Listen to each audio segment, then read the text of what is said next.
আমরা সকল বিষয় বিবেচনা করে সিদ্ধান্ত নিয়েছি যে আগামী জাতীয় সংসদ নির্বাচনের দিনেই গণভোটের আয়োজন করা হবে। অর্থাৎ জাতীয় নির্বাচনের মতো গণভোটও ফেব্রুয়ারির প্রথমার্ধে একই দিনে অনুষ্ঠিত হবে। এতে সংস্কারের লক্ষ্য কোনোভাবে বাধাগ্রস্ত হবে না। নির্বাচন আরও উৎসবমুখর ও সাশ্রয়ী হবে। গণভোট অনুষ্ঠানের লক্ষ্যে উপযুক্ত সময়ে প্রয়োজনীয় আইন প্রণয়ন করা হবে। জুলাই সনদের আলোকে আমরা গণভোটের ব্যালটে উপস্থাপনীয় প্রশ্নও নির্ধারণ করেছি। আমি প্রশ্নটি এখন আপনাদের সামনে পাঠ করে শোনাচ্ছি। প্রশ্নটি হবে এরকম: আপনি কি জুলাই জাতীয় সনদ সংবিধান সংস্কার বাস্তবায়ন আদেশ 2025 এবং জুলাই জাতীয় সনদের লিপিবদ্ধ সংবিধান সংস্কার সম্পর্কিত নিম্নলিখিত প্রস্তাবগুলোর প্রতি আপনার সম্মতি জ্ঞাপন করছেন? ক, নির্বাচনকালীন সময়ে তত্ত্বাবধায়ক সরকার, নির্বাচন কমিশন এবং অন্যান্য সাংবিধানিক প্রতিষ্ঠান জুলাই সনদে বর্ণিত প্রক্রিয়ার আলোকে গঠন করা হবে। খ, আগামী সংসদ হবে 2 কক্ষ বিশিষ্ট।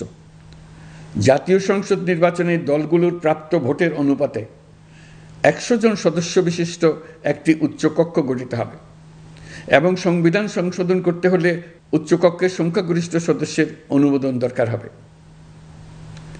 গ, সংসদে নারীর প্রতিনিধি বৃদ্ধি, বিরোধী দল থেকে ডেপুটি স্পিকার ও সংসদীয় কমিটির সভাপতি নির্বাচন, প্রধানমন্ত্রীর মেয়াদ সীমিতকরণ, রাষ্ট্রপতির ক্ষমতা বৃদ্ধি, মৌলিক অধিকার সম্প্রসারণ, বিচার বিভাগের স্বাধীনতা ও স্থানীয় সরকার সহ বিভিন্ন বিষয়ে যে 30টি প্রস্তাবে জুলাই জাতীয় সনদে রাজনৈতিক দলগুলোর ঐকমত্য হয়েছে সেগুলো বাস্তবায়নে আগামী নির্বাচনে বিজয়ী দলগুলো বাধ্য থাকবে।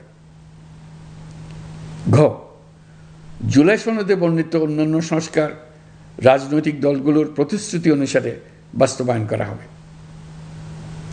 গণভোটের দিন এই 4টি বিষয়ের উপর একটি মাত্র প্রশ্নে আপনি হ্যাঁ বা না ভোট দিয়ে আপনার মতামত জানাবেন।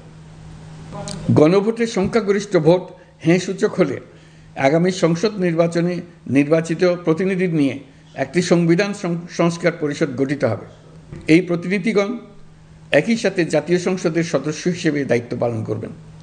পরিষদ তার প্রথম অধিবেশন শুরুর তারিখ হতে 180 কার্যদিবসের মধ্যে সংবিধান সংস্কার করবে। সংবিধান সংস্কার সম্পন্ন হওয়ার পর 30 কার্যদিবসের মধ্যে সংসদ নির্বাচনে প্রাপ্ত ভোটের সংখ্যানুপাতে উচ্চকক্ষ গঠন করা হবে। এর মেয়াদ হবে নিম্নকক্ষের শেষ কার্যদিবস পর্যন্ত।